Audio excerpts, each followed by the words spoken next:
Halo semuanya, perkenalkan nama saya Zainab Isnaini, nomor induk mahasiswa 14014212089. Di sini saya ingin memaparkan materi mengenai hubungan antara nilai dan sikap dalam pembelajaran IPS SD untuk pemenuhan tugas mata kuliah pendidikan IPS SD.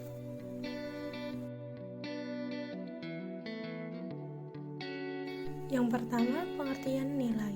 Nilai dapat diartikan sebagai kualitas yang melekat pada sesuatu, baik benda atau non-benda, sehingga sesuatu tersebut memiliki nilai guna bagi masyarakat.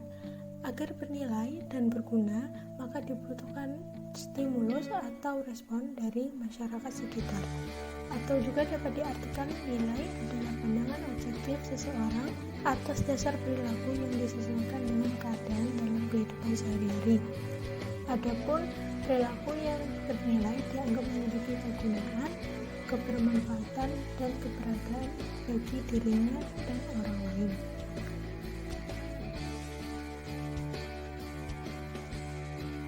Macam-macam nilai. Yang pertama, ada nilai sosial.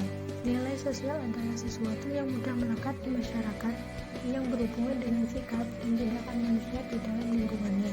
Contohnya, mencuri memiliki nilai buruk, sedangkan menolong memiliki nilai baik. Yang kedua, adanya nilai kebenaran. Adalah nilai yang bersumber pada unsur akal manusia, rasio, budi, dan cipta. Oleh karena itu, sistem sosial dalam nilai ini bersifat mutlak dan dibawa sejak lahir dan dipandang sebagai kodrati. Contoh nilai kebenaran adalah hakim dalam kasus persidangan. Adanya seorang hakim dalam lembaga hukum bertugas untuk memberi sanksi kepada orang yang diadili dan untuk memberi keadilan bagi para korban. Yang ketiga, adanya nilai keindahan. Nilai yang bersumber pada unsur rasa setiap manusia dengan nama lain nilai estetika. Nilai keindahan bersifat universal. Contohnya, yang pertama adanya karya seni tari, yang kedua karya seni lukis, kemudian karya seni musik, keempat karya seni rupa. Yang keempat, adanya nilai moral. Nilai moral adalah suatu penilaian yang bersumber pada kehendak atau kemauan, karsa, dan etik. Dengan moral, manusia dapat bergaul dengan baik antar sesama manusia. Contohnya, dalam gaya bicara, orang yang bermoral pasti memiliki gaya bicara dengan tutur bahasa yang halus dan sopan kepada orang baik yang lebih muda maupun yang lebih tua. Kemudian menundukkan badan saat melewati orang yang lebih tua untuk menghormati saat kita melewati orang tua tersebut. Yang kelima, adanya nilai agama. Adalah nilai ketuhanan yang tertinggi dan mutlak. Nilai ini bersumber pada hidayah dari Tuhan Yang Maha Kuasa dan memiliki contoh, yaitu seseorang yang beragama Muslim atau Islam diwajibkan untuk beribadah, yaitu sholat. Yang kedua, seseorang yang beragama Kristen maka hendaknya wajib untuk datang ke gereja setiap hari Minggu. Teori mengenai perubahan sikap. Yang pertama, adanya teori pembelajaran. Teori pembelajaran ini adalah teori yang melihat perubahan sikap sebagai suatu proses pembelajaran.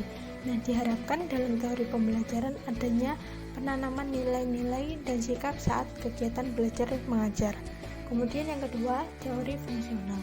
Teori ini mengasumsikan bahwa manusia mempertahankan sikap yang sesuai dengan kebutuhan dirinya sendiri. Dalam fungsional ini, penanaman nilai individu memiliki peran penting dalam penanamannya yang dilakukan oleh pihak sekolah, keluarga, dan masyarakat. Kemudian yang ketiga, teori pertimbangan sosial. Teori tentang perubahan sikap merupakan suatu penafsiran kembali atau pendefinisian kembali terhadap suatu objek. Yang menjadi pertimbangan sikap berasal dari nilai yang ada di masyarakat. Hubungan nilai dan sikap serta perilaku dalam pembelajaran IPS SD. Nilai merupakan kunci bagi lahirnya sikap dan perilaku seseorang. Maka dari itu, yang pertama kali harus kita lakukan adalah anak-anak atau siswa perlu kita kenalkan dengan macam-macam nilai yang ada di sekitar kita. Contoh nilai kejujuran, nilai kebersihan, nilai moral, nilai sosial, dan sebagainya.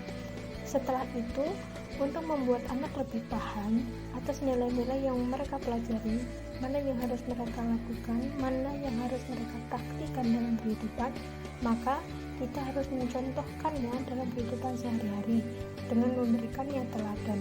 Karena hal tersebut merupakan salah satu cara yang paling efektif untuk menerapkan nilai yang dimana itu berdampak pada sikap dan perilaku siswa. Bagi siswa yang melanggar nilai-nilai tersebut, sekian pemaparan dari saya. Mohon maaf apabila banyak kesalahan. Sampai jumpa.